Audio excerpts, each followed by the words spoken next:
নমস্কাৰ আপোনালোক সকলোকে পুনৰবাৰ আপোন নিউজৰ অন্য এটা ভিডিঅ' লৈ স্বাগতম জনাইছো 1 অক্টোবৰৰ পৰা আমাৰ ভাৰতবৰ্ষত কেইবাটাও নতুন নিয়ম সলনি হ'ব প্ৰত্যেক মাহৰ 1 তাৰিখৰ দিনাখন কেইবাটাও নিয়ম সলনি হয় তো ঠিক তেনেকৈ প্ৰত্যেক মাহৰ দৰে এইবাৰো এই মাহটো মানে অক্টোবৰ মাহটো বহুকেইটা নিয়ম সলনি হ'ব তো কি নতুন নিয়ম সলনি হ'ব মই আজি আপোনালোকক তাৰ ওপৰতে জনাম তো ভিডিওটো প্ৰথমৰ পৰা শেষলৈকে চাই থাকিব তো মই শ্ৰীপাঞ্জল গগৈ আপোনালোকে চাই আছে আপোন নিউজ আহক আৰম্ভ কৰো আজিৰ ভিডিও আগবাইছো প্ৰথমটো সলনি হ'ব লগা নিয়মৰ ফালে আমাৰ ভাৰতবৰ্ষৰ কৃষকসকলে এমএসপিৰ ওপৰত বহু দিনৰে পৰা প্ৰতিবাদ সাব্যস্ত কৰি আহিছে বহু দিনৰে পৰা কৃষকসকলে তেওঁলোকৰ অভাৱ অভিযোগ লৈ কেন্দ্ৰ চৰকাৰৰ ওচৰত দাবী উত্থাপন কৰি আহিছে কিন্তু কেন্দ্ৰ চৰকাৰে খেতিয়কসকলৰ কোনো ধৰণৰ তেওঁলোকৰ দাবীৰ ওপৰত একো চিন্তা চৰ্চা কৰা নাই কিন্তু ফাইনালি কেন্দ্ৰ চৰকাৰৰ ফালৰ পৰা এতিয়া এটা গ্ৰীণ সিগনেল দিছে যে কৃষকসকলে যি নেকি তেওঁলোকে দাবী উত্থাপন কৰিছে সেই মতে কিছু হয়তো ইমপ্লিমেন্ট কৰিব বুলি জনাইছে তাৰে ভিতৰত হৈ গ'ল এটা এমএসপি খবৰ লাইছে 1 অক্টোবৰ তাৰিখৰে পৰা পাঞ্জাব হাৰিয়ানা আৰু উত্তৰ প্ৰদেশ এই কেইখন ডিস্ট্ৰিক্টত এমএসপি ৰেটত ধান কিনা হ'ব বুলি জনাইছে ধান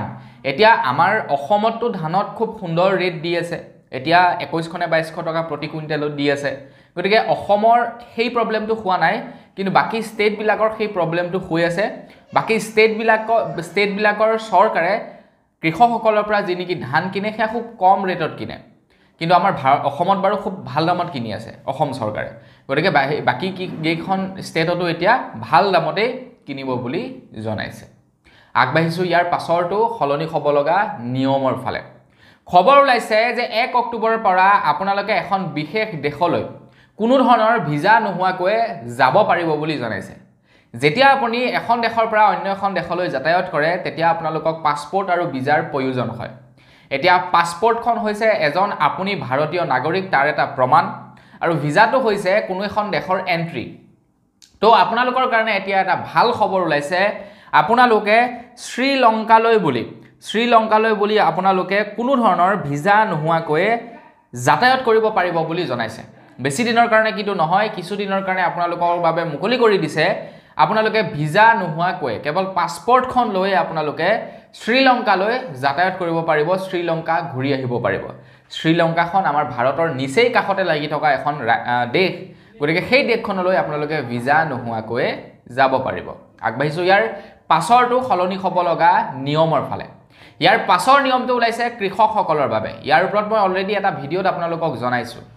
তো খবৰ ওলাইছে যে এতিয়া যিসকল কৃষকে নেকি পিএম কিষাণৰ পইচা লাভ কৰে তো সেই সকল কৃষকে 5 অক্টোবৰ তাৰিখৰ দিনাখন পিএম কিষাণৰ 18 নম্বৰটো কিস্তি লাভ কৰিব বুলি জনাইছে 18 নম্বৰটো কিস্তি লাভ কৰিব 2000 টকা তো আপোনালোকে যদি এতিয়ালৈকে ইকেৱাইসি কৰা নাই শীঘ্ৰেই ইকেৱাইসি কৰক তেতিয়া আপোনালোকৰো পইচা 5 অক্টোবৰ তাৰিখৰ দিনাখন বেংকৰ একাউণ্টত সোমাই যাব আগবাঢ়িছো ইয়াৰ পাছৰটো সলনি হ'ব লগা নিয়মৰ ফালে ইয়াৰ পাছৰ নিয়মটো ওলাইছে এলপিজি চিলিণ্ডাৰৰ ওপৰত এলপিজি চিলিণ্ডাৰ আৰু তাৰ লগে লগে পেট্ৰল আৰু ডিজেল এই দুয়োটা বস্তু 1 তাৰিখৰ পৰা আমাৰ ভাৰতবৰ্ষত দাম কমিব বুলি জনাইছে পেট্ৰল ডিজেল এলপিজি চিলিণ্ডাৰ এই কেইটা বস্তুৰ ৰেটটো 1 অক্টোবৰ তাৰিখৰ পৰা কমিব বুলি খবৰ ওলাইছে আৰু তাৰ লগে লগে খবৰ ওলাইছে আপোনাৰ উত্তৰ প্ৰদেশত আপোনাৰ 450 টকা নে কিমানত বলে এলপিজি গেছ প্ৰদান কৰিব বুলি জানে উত্তৰ প্ৰদেশ নহয় মধ্য প্ৰদেশত বলে 450 টকাত এলপিজি গেছ প্ৰদান কৰিব বুলি জনাইছে তাত যি সকলৰ নেকি উজ্জ্বলা আঁচনিৰ গেছ আছে তো তেওঁলোকে এলপিজি গেছ মাত্ৰ 450 টকাতে লাভ কৰিব মানে তাত এটা আৰু দিছে সুবিধা কেন্দ্ৰ চৰকাৰৰ ফালৰ পৰা মানে কেন্দ্ৰ চৰকাৰ নহয় ৰাজ্য চৰকাৰৰ ফালৰ পৰা এইটো সুবিধা আগবঢ়াইছে আগবাঢ়িছো ইয়াৰ পাছৰটো সলনি হ'ব লগা নিয়মৰ ফালে তো এতিয়া আপোনালোকে যদি ভোডাফোন আইডিয়া জিঅ আৰু এয়াৰটেলৰ সিম কাৰ্ড ব্যৱহাৰ কৰে তেন্তে আপোনালোকৰ ৰিচাৰ্জৰ দামটো হয়তো কমিব নতুবা আপোনালোকে আগতকৈ বেটাৰ নেটৱৰ্ক কোৱালিটি লাভ কৰিব টেলিকমিউনিকেশ্যন ডিপাৰ্টমেণ্টৰ তৰফৰ পৰা যিমান কেইটা আমাৰ ভাৰতবৰ্ষৰ টেলিকম কোম্পানী আছে সকলোলৈ এটা নিৰ্দেশনা জাৰি কৰি দিছে যে তোমালোকে যে ৰিচাৰ্জৰ দামটো ইনক্ৰিজ কৰিছা তো ৰিচাৰ্জৰ দামটো ইনক্ৰিজ কৰিলে নহব তোমালোকে এতিয়া তোমালোকৰ নেটৱৰ্ক কোৱালিটি ইনক্ৰিজ কৰিব লাগিব বুলি জনাইছে নেটৱৰ্ক তোমালোকে ভাল কৰিব লাগিব নহলে কিন্তু তোমালোকৰ ওপৰত পেনাল্টি লগাম বুলি জনাইছে মানে আপোনালোকে হয়তো ৰিচাৰ্জৰ দামটো কম পাব নতুবা আপোনালোকে ভাল ইন্টাৰনেট লাভ কৰিব 1 অক্টোবৰ তাৰিখৰ পৰা আগবাইছো ইয়াৰ পাছৰটো হলনি হ'ব লগা নিয়মৰ ফালে কেন্দ্ৰ চৰকাৰৰ ফালৰ পৰা যিসকল নেকি কৰ্মচাৰী আছে শ্ৰমিক আছে শ্ৰমিকসকলৰ ন্যূনতম দৈনিক মজুৰি বৃদ্ধি কৰি দিছে মই ইয়াৰ ওপৰত অলৰেডি এটা ভিডিঅ' বনাইছো এইটো চেনেলতে তো আপোনালোকে সেই ভিডিঅ'টো চাবকে পাৰে ন্যূনতম যি নেকি দৈনিক মজুৰি সেয়া কিমান কি কৰিছে সকলোবোৰ ডিটেইলছত আপোনালোকক জনাই দিছো তো আপোনালোকে পাৰিলে একবাৰ ভিডিঅ'টো চাবগে এই ভিডিঅ'টো সম্পূৰ্ণকৈ চাই লওক তো আপোনালোকে তাৰপিছত এইটো চাব যে দৈনিক মজুৰি যি নেকি শ্ৰমিকসকলক প্ৰদান কৰা হয় দিন হাজিৰা কৰাৰ বাবদ 500 300 200 100 তো সেই দৈনিক মজুৰি কেন্দ্ৰ চৰকাৰৰ ফালৰ পৰা বৃদ্ধি কৰিবৰ কাৰণে নিৰ্দেশনা দিছে মিনিমাম দৈনিক মজুৰি বান্ধি দিছে তো আপোনালোকে ভিডিঅ'টো চাবগে আগবাইছো ইয়াৰ পাছৰটো হলনি হ'ব লগা নিয়মৰ ফালে ইয়াৰ পাছৰটো নিয়ম ওলাইছে ৰেচন কাৰ্ডধাৰী সকলৰ কাৰণে যিসকলৰ ৰেচন কাৰ্ড আছে তেওঁলোকৰ কাৰণে এটা ভাল খবৰ ওলাইছে 1 অক্টোবৰ তাৰিখৰ পৰা এই নিয়মটো হলনি হ'ব ইয়াৰ ওপৰতো মই অলৰেডি এটা ভিডিঅ' বনাইছো তো সেই ভিডিঅ'টো আপোনালোকে সম্পূৰ্ণ ডিটেইলছত চাব পাৰিব 1 তাৰিখৰ পৰা কি নিয়ম হলনি হ'ব ৰেচন কাৰ্ডৰ লগত জড়িত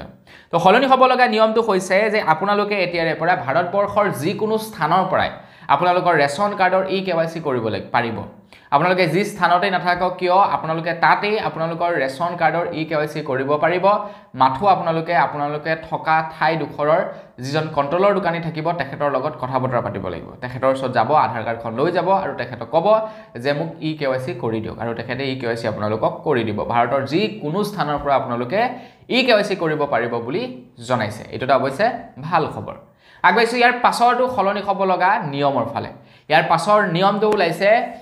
UPI ট্ৰানজেকচনৰ ওপৰত গুগল পে ফোন পে ট্ৰানজেকচনৰ ওপৰত খবৰ ওলাইছে 1 অক্টোবৰ তাৰিখৰে পৰা আপোনালোকে কেইবাটাও স্থানত 5 লাখ টকাৰ ট্ৰানজেকচন কৰিব পাৰিব এনে আপোনালোকে 5 লাখ টকা ট্ৰানজেকচন কৰিব নোৱাৰে UPI ৰ মাধ্যমত দিনটোত মাত্ৰ 1 লাখ টকাহে আপোনালোকে ট্ৰানজেকচন কৰিব পাৰে কিন্তু 1 অক্টোবৰ তাৰিখৰ পৰা আপোনালোকে 5 লাখ টকাৰ আপোনালোকে Google pay phone pay transaction কৰিব পাৰিব মাত্ৰ এটা দিনত কেনেকৈ কোট পাৰিব আপোনালোকে সাপোজ ধৰি লওক কৰবাত মেডিকেল বিল পেমেন্ট কৰিবলৈ গৈছে তাত আপোনালোকে 5 লাখ টকা পেমেন্ট কৰিব পাৰিব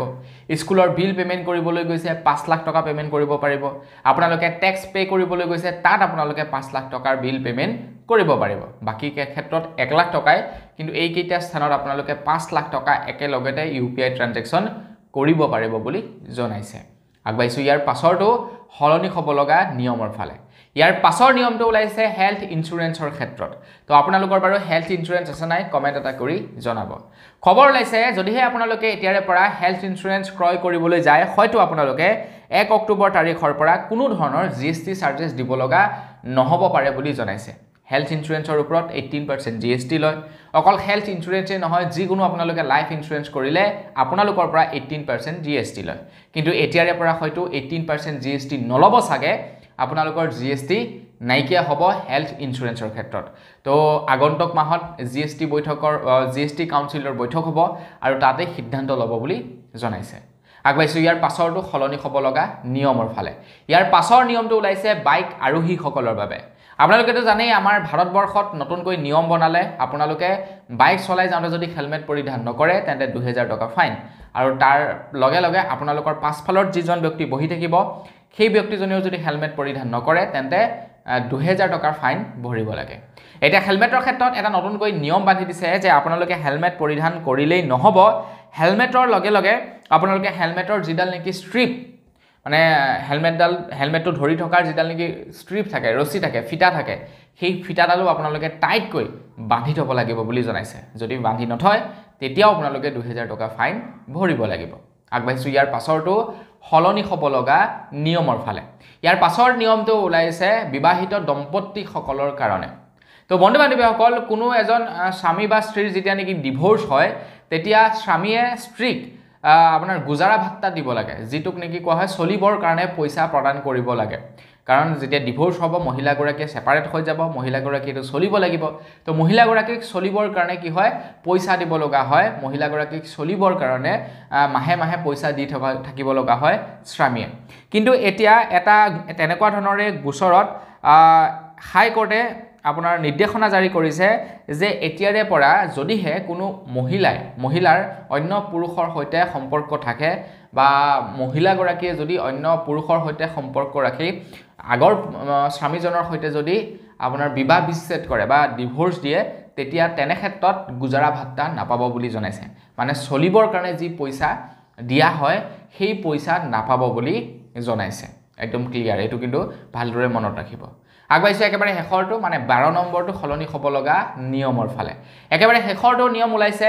টোল টেক্সৰ ওপৰত হয়তো এতিয়া টোল টেক্স বৃদ্ধি পাব পাৰে বুলি জনাইছে 1 অক্টোবৰ তাৰিখৰে পৰা 1 অক্টোবৰ তাৰিখৰ পৰা আমাৰ ভাৰতবৰ্ষত টোল টেক্স 4% পৰ্যন্ত ইনক্ৰিজ হ'ব পাৰে বুলি জনাইছে আৰু তাৰ লগে লগে 1 তাৰিখৰ পৰা টোল টেক্সৰ ক্ষেত্ৰত বা টোল গেটৰ ক্ষেত্ৰত বহুতো নিয়ম সলনি হ'ব ফাষ্টেগৰ ক্ষেত্ৰতো বহুতো নিয়ম সলনি হ'ব কি নিয়ম সলনি হ'ব মই আগন্তুক ভিডিঅ'বিলাকত আপোনালোকক ডিটেইলছত জনাই যাম তো আজিৰ ভিডিঅ' জনাবলৈকে খবৰ ইমান কেইটা আছিল